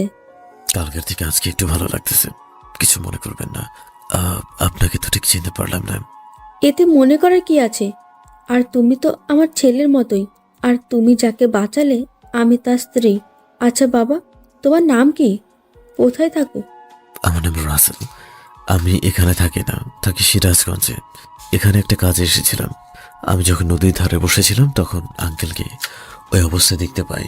ও আচ্ছা, আর বলিও না, কালকে সন্ত্রাসীরা হামলা করেছিল। টাকাওয়ালাদের তো শত্রুর অভাব নেই। সত্যি বাবা, তোমার মা অনেক ভাগ্যবতী যে তোমার মতো একটা ছেলেকে গর্ভে ধারণ করেছে। রাসেল মা কথাটা শুনে মন খারাপ করে ফেলে। কি করে বলবে সে যে এতিম, এই দুনিয়ায় তার বাবা মা আছে কিনা সেটাও জানে না। আপনারা যদি আমাকে অনুমতি দেন তাহলে আমি চলে যাব। কালকে যেতাম, সেখানে দেরি হয়ে গেল। সে কি বাবা, তুমি আমাদের বাড়িতে কয়েকদিন থেকে তারপরে যাবে? সেটা সম্ভব না, আমার গ্রামে অনেক কাজ পড়ে আছে, আমাকে যেতেই হবে। আচ্ছা, এই টাকাগুলো রাখো, তোমার কাজে লাগবে। যেহেতু থাকবে না সেহেতু জোর তো আর করতে পারবো না। রাসেলের দিকে কিছু টাকা এগিয়ে দিয়ে বলল রহিমা চৌধুরী। এটা কি বলছেন? উপকার করেছি তার জন্য টাকা দিচ্ছেন? টাকা দিয়ে ছোট করবেন না। ধন্যবাদ ভাই, ভালো থাকবেন। কথাটা বলে রাসেল তাদের থেকে বিদায় নিয়ে চলে আসে। দোকান থেকে কিছু খেয়ে নেয়। শরীরটা খুবই দুর্বল। আস্তে আস্তে বাস স্ট্যান্ডে এসে একটা টিকিট কেটে বাসে উঠে বসে পড়ে। তুমি কেন ওকে টাকা দিতে গেলে? ছেলেটা সত্যি রাগ করেছে আমাদের উপরে। আমি কি জানি রাসেল এটা মনে করবে। আমি তো দিয়েছিলাম, টাকাটা দিয়ে ওর যেন কোনো উপকার হয়। এইভাবে অনেক কথা বলে দুইজন। রাসেলও বাড়ি চলে আসে। এসে শুয়ে পড়ে কম্বলটা গায়ে জড়িয়ে। তার প্রায় ঘন্টাখানেক পরে জেরিনও বাড়িতে আসে। রুমে ঢুকেই তো জেরিনের মেজাজটাই গরম হয়ে যায়, কেননা রাসেল ওর বিছানায় ঘুমিয়ে আছে। খুব জোরে রাসেলের কাছে আসে বিছানা থেকে তোলার জন্য, কিন্তু কাছে এসেই ভাবে। এইসব ভাবতে ভাবতে ফ্রেশ হতে চলে যায়। প্রায় সন্ধ্যা হয়ে এসেছে। রাসেলের ওঠার কোনো নাম গন্ধই নেই। জেরিন ডাকার জন্য বাইরে থেকে ভিতরে যাবে, তখনই রাসেল, এই রাসেল, আসিস নাকি বাড়িতে, নাকি কোথাও চলে গেছিস? ভাইয়া, আপনার বন্ধু ঘুমিয়ে আছে, এখনো ওঠে নাই। মনে হচ্ছে এই 2 দিন খুবই কষ্ট করেছে, কিছুই খায়নি। কি বলেন ভাবি? রাসেল এই সময় ঘুমিয়ে আছে মানেটা কি? ও তো রাতের বেলায় মনে হয় মনের আনন্দে ঘুমাতে পারে না, আর আজকে সন্ধ্যার সময় ঘুমিয়ে আছে। বড় আজীব বাত। আচ্ছা ভাবি, আপনি তো পরীক্ষা দিতে গিয়েছিলেন, তা কেমন পরীক্ষা দিলেন আর বাড়িতে কখন আসলেন? ভাইয়া, আল্লাহর রহমতে আমার পরীক্ষা খুবই ভালো হয়েছে। আর কিছু সময় আগেই এসেছি, আর এসেই দেখি আপনার বন্ধু ঘুমিয়ে আছে। তা আজকে কাছে চাইনি নাকি? রাসেল কাজে যাবে মানেটা কি? ও তো বাড়িতেই ছিল না, একটা কাজের জন্য কোথাও চলে গেছিল। এই রে, কি থেকে কি বলে ফেললাম। রাসেল তো মানা করছিল মনে মনে। কি 2 দিন বাড়িতে ছিল না মানে? কোথায় গেছিল তাহলে? এই কথা তো আমাকে একবারও বলেনি। আরে ভাবি, আমি বলছি কি, আসলে ও তানবীরের সাথে কোথাও যেন একটা কাজে গেছিল, আমার কাজ থাকায় যেতে পারেনি। আচ্ছা ভাবি, থাকেন, আমি গেলাম, আর আগামীকাল রাসেলকে কাজে পাঠিয়ে দিয়েন। জেরিনকে কথাটা বলেই শাওন তাড়াতাড়ি চলে যায়। আর এইদিকে জেরিনের মনে যেই চিন্তার ছাপ পড়েছিল সেটা দূর হয়ে যায়। তানবীরের সাথে কাজে গিয়েছিল সেটা শুনে। জেরিন রুমে গিয়ে দেখতে পায় রাসেল এখনো ঘুমিয়ে আছে। মাগরিবের আজান দিচ্ছে, তার গায়ে হাত রাখে তাকে ডাকার জন্য। এই শুনছিস নাকি? তাড়াতাড়ি ওঠ, আর কত ঘুমাবি? এখন তো মাগরিবের আজান দিচ্ছে। দেখার জন্য কপালে হাত রাখে। হাত রাখতেই তো লাফ দিয়ে দূরে চলে যায়, কেননা জেরিনের মনে হচ্ছিল সে কোনো অগ্নিকুণ্ডে হাত রেখেছে। এত গরম, রাসেলের শরীর জ্বরে একদম পুড়ে যাচ্ছে। এ তো দেখি জ্বরে গা পুড়ে যাচ্ছে। এখন আমি কি করি? আমি কি ওর সেবা করব? না, আমি ওর সেবা কেন করব? আমি তো ওকে দেখতেই পারি না। ও বাছুক আর মরুক, তাতে আমার কি? কথাগুলো বলে সেখান থেকে চলে আসে। কিছুই তো রান্না করে নাই, আর সে তো রান্না করবে না, হবু পুলিশ ক্যাডার বলে কথা। এখন তাহলে রান্না করবে কে? ভাবতে ভাবতে রাসেলকে ডাকার জন্য আবার যায়। এই ওঠ, কি পেয়েছিস? পড়ে পড়ে ঘুমাবি? আর আমি বসে বসে সেটা দেখবো, তাই না? তুই জানিস না ঘরে খাবার মতো কিছুই নেই, রান্না করতে হবে। আর তুই যে পড়ে পড়ে ঘুমাচ্ছিস, তাহলে রান্না করবে কে? রাসেল চিৎকার শুনে ধীরে ধীরে চোখ খুলে দেখতে পায় জেরিন চলে এসেছে, আর সেই এইভাবে চিল্লাচিল্লি করতেছে। রাসেলের কথা বলতে খুব কষ্ট হচ্ছে, তবুও ধীরে ধীরে বলে, জেরিন, তুমি কখন এসেছো? আর তোমার পরীক্ষা কেমন হয়েছে আগে সেটা বলো। ভালোই হয়েছে। আর তোকে আমার জন্য কষ্ট করতে হবে না, কারণ আমি জানি আমি পুলিশ ক্যাডারে টিকবই। আর আমি পুলিশ হলেই তোকে ডিভোর্স দিয়ে চলে যাব, কারণ তোর মতো রাখালের সাথে আমার চাই না। আমার স্বামী হওয়ার কোনো যোগ্যতাই তোর নেই। ডিভোর্সের কথা শুনে রাসেলের মনে হচ্ছে পায়ের নিচে থেকে মাটি সরে যায়। কি বলছে জেরিন? ওকে ডিভোর্স দিবে? আমি তোমার মাথা ঠিক আছে তো? কি বলতেছো তুমি? তুমি আমাকে ডিভোর্স দিতে পারবে? কেন পারবো না বল? তোকে আমি বিয়ে করেছিলাম আমার পড়াশোনার খরচ যেন ঠেকে না থাকে তার জন্য, স্বামী হিসেবে পাশে রাখার জন্য। ওকে, তুমি যা বলবে আমি তাই শুনবো। তুমি আমাকে ডিভোর্সের কথা বলো না। আমি তোমাকে ছাড়া কিছুতেই বাঁচতে পারবো না। জেরিন মনে মনে ভাবে, আরে আমি এইভাবে তাকে ডিভোর্স দিব না, এত পরিমাণে কষ্ট দিব যে তুই নিজে থেকে আমাকে ছেড়ে যেতে বাধ্য হবি। আচ্ছা, এসব কথা এখন রাখ, আমি পরে ভেবে দেখব।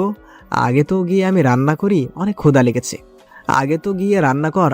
লেগেছে। আচ্ছা ঠিক আছে, আমি তাই করতেছি। তবু তুমি ডিভোর্স শব্দটা বলো না, আমার কলিজাতে একদম পানি থাকে না। কথাটা জেরিনকে বলে রাসেল জ্বর নিয়ে রান্না করতে চলে যায়। খুব কষ্ট হচ্ছে, তবুও কিছু করার নাই, কাজ তো করতেই হবে। চোখ দিয়ে অনবরত পানি পড়তেই আসে, তবুও যেন দেখার মতো কেউ নাই। দেখতে দেখতে রাত হয়ে যায়, জেরিন খেয়ে ঘুমিয়ে যায়। রাসেল যে কিছুই খেতেই পারল না, সেই খোঁজ একটুও নিল না।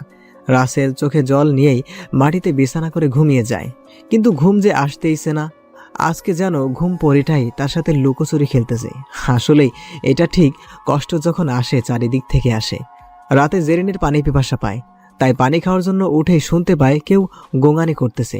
জেরিন ভয় পায়, ভূত মনে করে। মনের ভিতরে 1 কেজি সাহস নিয়ে খুঁজতে বের করে রাসেল এমন করতেছে। রাসেল জ্বরে কাঁপছে। হে আল্লাহ, এ তো দেখি জ্বর আগের থেকে অনেক বেশি হয়ে গেছে। আমি কি নিষ্ঠুর দেখো, একসাথে একই ঘরে থাকি, সেই মানুষটা অসুস্থ আর আমি তাকে একটু সাহায্য করছি না, যেখানে মনে হয় না কোনো শত্রু এমন আচরণ করতে পারবে। আমি এখন কি করব ওর জন্য? এভাবে থাকলে তো বড় কোনো দুর্ঘটনার শিকার হতে পারে। না, আমি এইসব নিয়ে এত চিন্তা কেন করতেছি? আমি তো জানি প্রচন্ড জ্বর আসলে মাথায় পানি দিতে হয়, আর আমার ব্যাগে তো ওষুধ আছেই। জেরিন ভয়ে ভয়ে বাইরে থেকে বালতিতে করে পানি এনে রাসেলের মাথায় দিতে থাকে, সাথে জলপট্টি তো আছেই। এইভাবে 1 ঘন্টা করার পরে জেরিন বুঝতে পারে এখন জ্বর একটু কমেছে, তাই পানি দেওয়া বন্ধ করে ওর ব্যাগ থেকে ওষুধ বের করে খাইয়ে দিয়ে, আর ঘুম আটকে না রাখতে পেরে ওর কম্বলটা রাসেলকে দিয়ে শুয়ে পড়ে। সকালে রাসেলের ঘুম ভেঙে যায়, শরীরটা দুর্বল, তবুও মনে হচ্ছে রাতের থেকে একটু ভালো লেগেছে। কিন্তু কম্বলের দিকে চোখ পড়তেই অবাক হয়। চুপি চুপি সেবা ঠিকই করবে, অথচ সামনে শুধু অবহেলা। এটার মানে আজও বুঝতে পারলাম না। তখনই জেরিনের ঘুম ভেঙে যায় আর রাসেলের কথা শুনতে পেরে যায়। কি ভেবেছিস তোকে এমনি মরতে দেব? তা কি করে হয়? তুই যে আমার সোনার ডিম দেওয়া হাঁস, তুই মরলে আমার স্বপ্ন পূরণ কে করবে? রাসেল কিছু বলে না, কারণটা তো বলেই দিল কেন সেবা করেছে। তাই কিছু না বলে চলে যায় রান্না করতে, কারণ রান্না না করলে তো আর পেটে ভাত যাবে না। এইভাবে চলে যায় কিছুদিন। তাদের বিসিএস এর রেজাল্ট পাবলিশড হয়। জেরিন বাজারে কম্পিউটারের ঘরে গিয়ে পুরো লিস্ট বের করে দেখতে পায় সে পুলিশের ক্যাডারে টিকেছে। বৃষ্টি টেকেনি, তাই খুশি মনে বাড়িতে চলে আসে। এদিকে রাসেল কাজ করতেছে, তার যে আজকে রেজাল্ট দিবে সেদিকে কোনো খেয়াল নেই। কাজ করতে করতে বিকেল হয়ে যায়। রাসেল, কাজ তো সেই সকাল থেকে করতেছি, এখন সারা রাতও কাজ করবো নাকি? আরে বেটা, আমার তো খেয়ালই নেই যে কাজের সময় শেষ। আগে বলবি না? আচ্ছা চল বাড়িতে আয়। তারপর দুজনে বাড়িতে চলে আসে। রাসেল বাড়ির কাছে আসতে দেখতে পায় বাড়ির সামনে কিছু মানুষ দাঁড়িয়ে আছে, যেটা দেখে রাসেলের মনে ভয় ছাপ পড়ে, তবুও এগিয়ে যায়। জেরিন রাসেলকে দেখে দৌড়ে এসে জড়িয়ে ধরে। জানো, আমি আজ খুবই খুশি, যেটা তোমাকে বলে বোঝাতে পারবো না। আজ আমি সার্থক। রাসেল ভাবে, কি ব্যাপার, যেই মেয়ে আমার সাথে ভালো করে কথাই বলে না, আর এখন জড়িয়ে ধরে কথা বলতেছে, কারণ কি? আচ্ছা জেরিন, কি হয়েছে সেটা তো আগে খুলে বলো, নাহলে আমি বুঝবো কিভাবে তোমার এত খুশি হওয়ার কারণটা কি? আরে, তোমাকে তো আসল কথাই বলা হয়নি। আমি বিসিএস এ পুলিশ ক্যাডারে টিকেছি। আজ আমার স্বপ্ন পূরণ হয়েছে, শুধু তোমার জন্য। তুমি না থাকলে হয়তো সম্ভব হতো না। এইভাবে বলছো কেন? সব কষ্ট তো তুমি করেছো, আমি শুধু অনুপ্রেরণা জাগিয়েছি। অনেক অনেক শুভকামনা রইল তোমার জন্য, জীবনে অনেক বড় হও। ভাই রাসেল, এত কথা বাদ দাও। ভাবি বিসিএস ক্যাডার হয়েছে, এখন যাও মিষ্টি খাওয়ানোর ব্যবস্থা করো। খাওয়াবো। আমার বউ তার স্বপ্ন পূরণ করছে, সাথে আমাদের গ্রামেরও নাম উজ্জ্বল করেছে, তাহলে কিন্তু মিষ্টিটা হিসাবে তোদের খাওয়ানো দরকার। আর তোরা আমাকে বলছিস? ভাই যত যাই বলো, কাজ হবে না, মিষ্টি খাওয়াতেই হবে, বুঝেছো? এত বাহানা দেওয়া বাদ দাও। খাওয়াবো। ভাই একটু টাকা পয়সা তো জোগাড় করতে দে নাকি, মনে করে একটা বাকি রইল। তখন শাওন আর কিছু বলল না, কারণ শাওন ভালো করে জানে রাসেলের কাছে যদি টাকা থাকতো তাহলে এত করে বলতেই হতো না। আচ্ছা বন্ধু, ঠিক আছে, তোর কাছে যখন টাকা হয় তখন না হয় আমরা সবাই মিলে টাকা ভরে মিষ্টি এনে সবাইকে খাওয়াবো। সেটাই করিস। বুঝতেই তো পারতেছিস আমার অবস্থা এখন কেমন, সেটা তো ওদের থেকে কিন্তু কেউ ভালো জানে না। গ্রামের সবাই দলে দলে এসে জেরিনকে শুভেচ্ছা জানাচ্ছে। এদিকে রাসেলের মুখে হাসি নেই, কারণ রাসেল যে তার খবরটা জানতেই পারল না।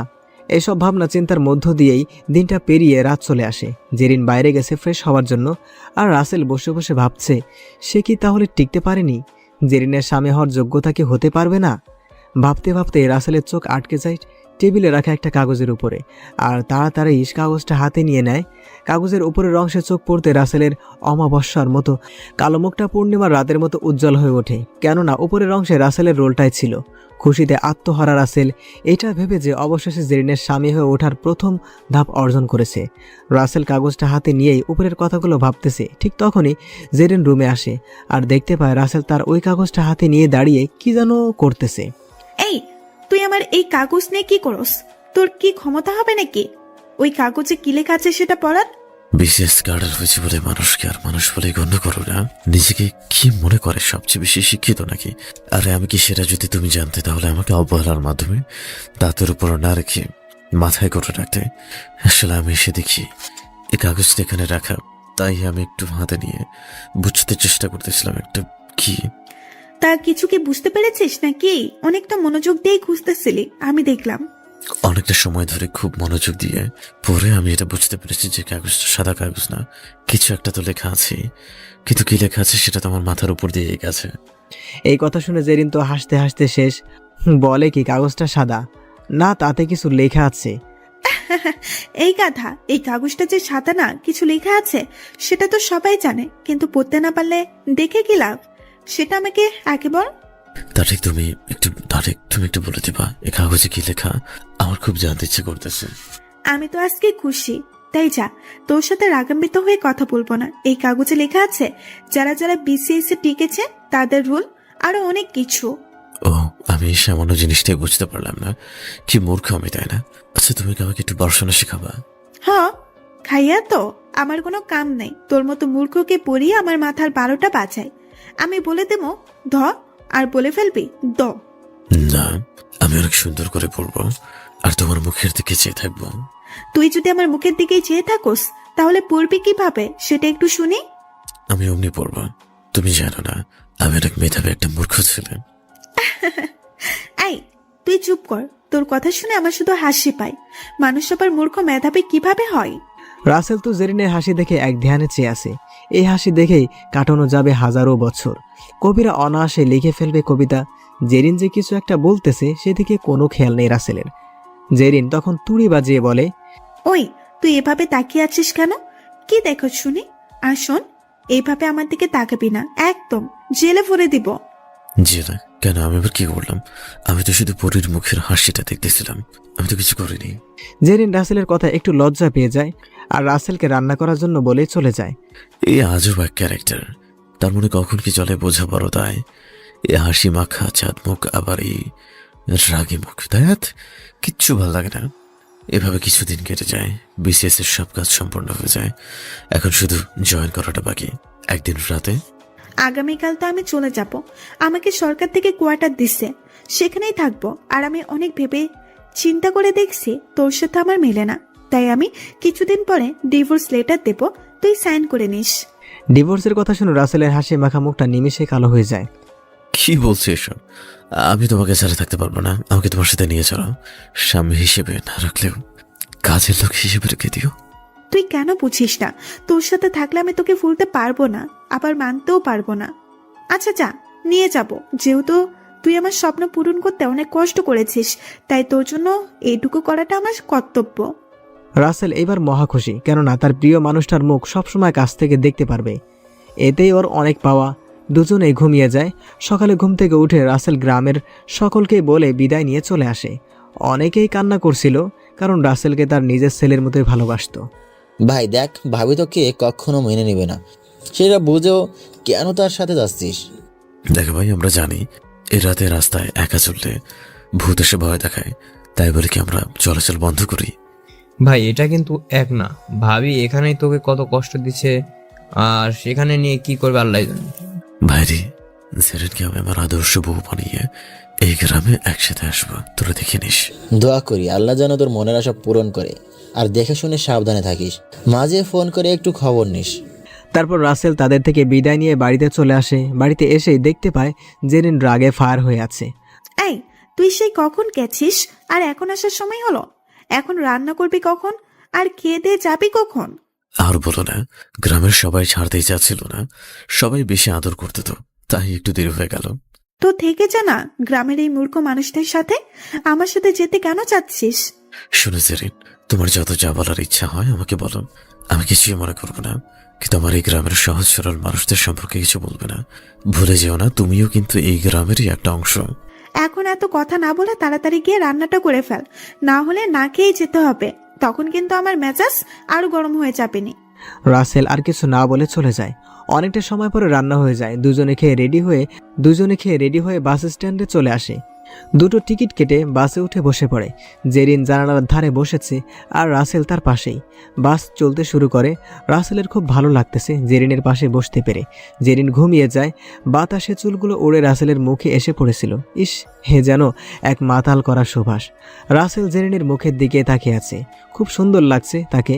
কালো টিপটায় যেন জেরিনের সৌন্দর্য হাজার গুণ বাড়িয়ে দিয়েছে। জেরিন ঘুমের ঘরে রাসেলের কাঁধে মাথা রাখে। রাসেল আলতো করে চুলগুলো ঠিক করে দেয়। ইস, কতটা সুন্দর লাগছে, মনে হয় কিছুই জানে না। সারা জীবন যদি এভাবে থাকতো কতটা খুশি হতাম। এইভাবে অনেক সময় পার হয়ে যায়। আর হঠাৎ জেরিনের ঘুম ভেঙে যায় আর দেখতে পায় সে রাসেলের কাঁধে মাথা রেখে ভালোই লাগতেছে। তাই সেভাবেই থাকে, কিন্তু রাসেলকে বুঝতেই দেয় না জেরিন জাগ্রত হয়েছে। কিছু সময় পরে বাস 10 মিনিটের জন্য থেমে যায় খাবার খাওয়ার জন্য। জেরিন, এই জেরিন, শুনতেছ? উঠে পড়ো, কিছু খেয়ে নেবে। আর একটু ঘুমাই না, এমন করছো কেন?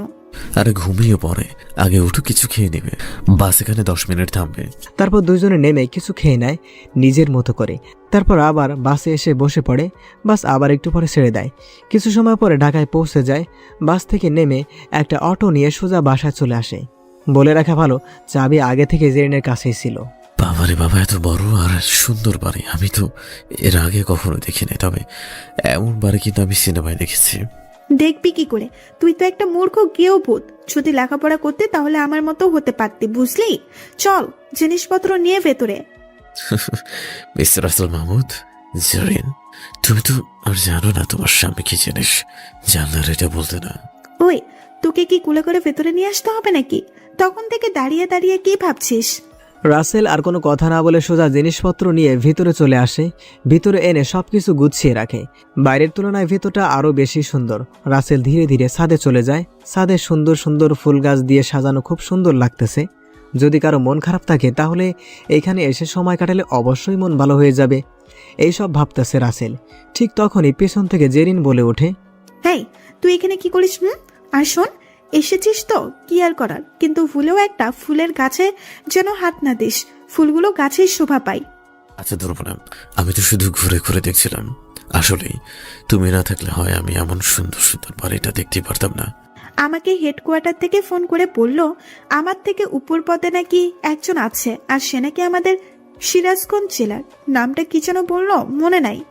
ও আচ্ছা, এটা তো ভালো খবর। একই জেলার দুজন বিসিএস গার্ডার, এটা ভালো না বলো? ভালোই তো। এখন চল নিচে গিয়ে সবকিছু গুছিয়ে রাখ, সবকিছু পরিষ্কার করে। আমি বরং গিয়ে একটু ঘুমাই, খুব মাথা ব্যথা করতেছে। আচ্ছা, তুমি গিয়ে ঘুমিয়ে পড়ো, আমি সব কাজ করতেছি। নিজের ঘুম পায় আর আমার শরীর মনে হয় লোহা দিয়ে বানানো, অর্ডার করে কাজ করার জন্য। আমি যে তার স্যার সেটা ভাবেও না। ভাগ্য গুণে একটা বউ পাইছিলাম যে কিনা আমাকে গুণতির বাইরেও রাখে না, তার লেভেলের। ওপরের কথাগুলো ভাবছে আর জেরিনের বলা কাজগুলো করতে থাকে।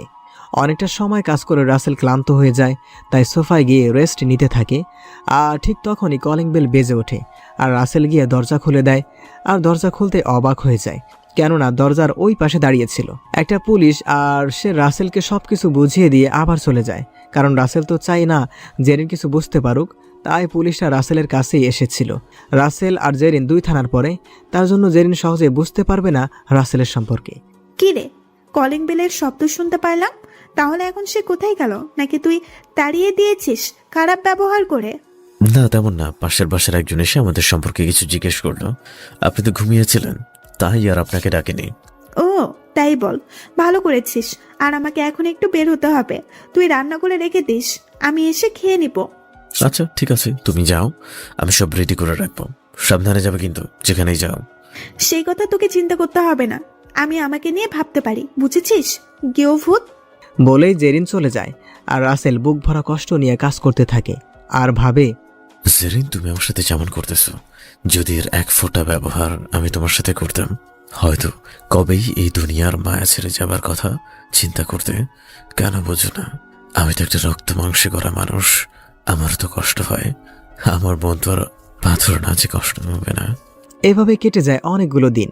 একদিন সকালে রাসেল আর জেরিন সকালের খাবার খাইতেছে, তখন জেরিন বলে, শোন, আমি এখন অফিসে যাচ্ছি, ফিরবো বিকেলে, অনেক কাজ আছে। তুই বরং এই টাকা নিয়ে বাজারে যা, যা লাগে করে আনিস, কেমন? আচ্ছা ঠিক আছে জেরিন, আমি তো তোমার সাথে কোনোদিন খারাপ ব্যবহার করি না, তাহলে তুমি কেন আমার সাথে খারাপ ব্যবহার করো? একটু তুমি করো অন্তত বলতে পারো। তোর সাথে ভালো ব্যবহার করতে আমার বয়েই গেছে, আর বাকি রইল তুমি করে বলা। তোর যদি আমার ব্যবহার ভালো না লাগে তাহলে এখান থেকে চলে যেতে পারোস, কোনো আফসোস নেই, কারণ আমার স্বপ্ন পূরণ হয়েছে।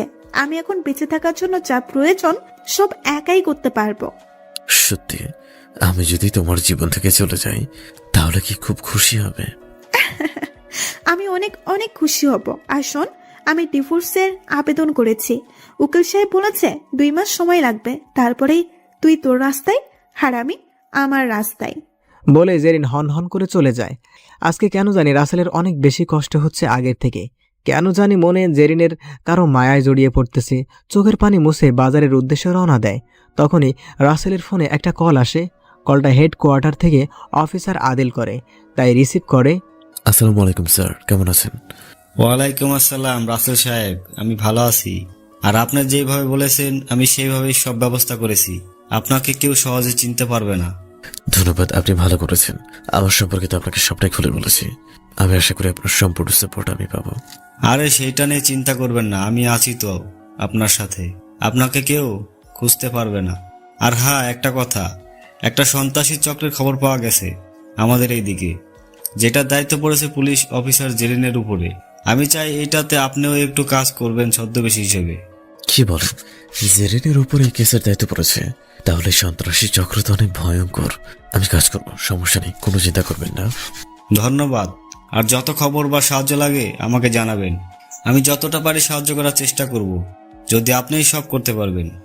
স্যার, আপনি কোনো চিন্তাই করবেন না। আপনি শুধু এই সন্ত্রাসীদের লিডারকে তার কিছু তথ্য দিন। ওকে, আমি সব তথ্য জোগাড় করে আপনাকে পাঠিয়ে দিব, আপনিও কোনো চিন্তা করবেন না। তারপর আরও কিছু কথা বলে রাসেল ফোন কেটে দিয়ে আবার ওর সামনে দিয়ে হাঁটা শুরু করে। ওহ, আপনারা তো আবার ভাবতেছেন রাসেলের কাছে ফোন আসলো কি করে। আসলে কাজের জন্য আদিল সাহেব একটা ফোন দিয়েছে, কারণ তো আপনারা শুনতেই পারলেন। উপরে হঠাৎ রাসেলের সামনে একটা গাড়ি এসে দাঁড়িয়ে যায়। রাসেল তো একটু ভয় পেয়ে যায়, কেননা এইভাবে আচমকা সামনে গাড়ি দাঁড় করালে ভয় পাওয়াটাই স্বাভাবিক। কিন্তু গাড়ি থেকে যে বেরিয়ে আসে তাকে দেখে রাসেলের ভয় দূরে পালিয়ে যায়, কেননা সে হলো রায়হান চৌধুরী, যাকে রাসেল বাঁচিয়েছিল। কি ব্যাপার রাসেল, কেমন আছো? জানো, তোমাকে আমি অনেক খুঁজেছি কিন্তু একটা দিনও কোথাও পাইনি, আজকে পেয়েছি। এই তো ভালো আছি, আপনি কেমন আছেন? আর আমাকে পাবেন কি করে? আমি তো গ্রামে থাকি, এখানে প্রায় 7 মাস হলো এসেছি, কিন্তু আপনার ঠিকানা বা ফোন নাম্বার কোনোটাই আমার কাছে নেই, তার জন্যই যোগাযোগ করতে পারিনি। কি বলো তুমি? 7 মাস হলো আমার শহরে আছো আর আমি খুঁজে পাই না? এটা কিন্তু কাঁধের উপরে গামছা রেখে আশেপাশে খোঁজার মতো হয়ে গেল, তাই না? একদম ঠিক বলেছেন। তা আপনি এদিকে কোথায় যাচ্ছেন শুনি? আমি অফিসে যাচ্ছি, হঠাৎ তোমাকে দেখে ফলো করতে শুরু করি, কিন্তু তুমি ফোনে কথা বলছিলে দেখে ডাকিনি। এখন চলো আমার সাথে বাসায় যাবে, তোমার আন্টি তোমার জন্য অনেক চিন্তা করে। আমি তো বাজার করতে এসেছি, এখন কিভাবে যাব বলেন? তার চেয়ে বরং আপনার ঠিকানা আর ফোন নাম্বারটা দিয়ে দিন, আমি বরং আগামীকাল ঘুরে আসবো আপনার বাসা থেকে, কেমন? এই কথাটা অবশ্যই খারাপ বলো নাই, কারণ তুমি তো একটা কাজে যাচ্ছ আর কাজের সময় বিরক্ত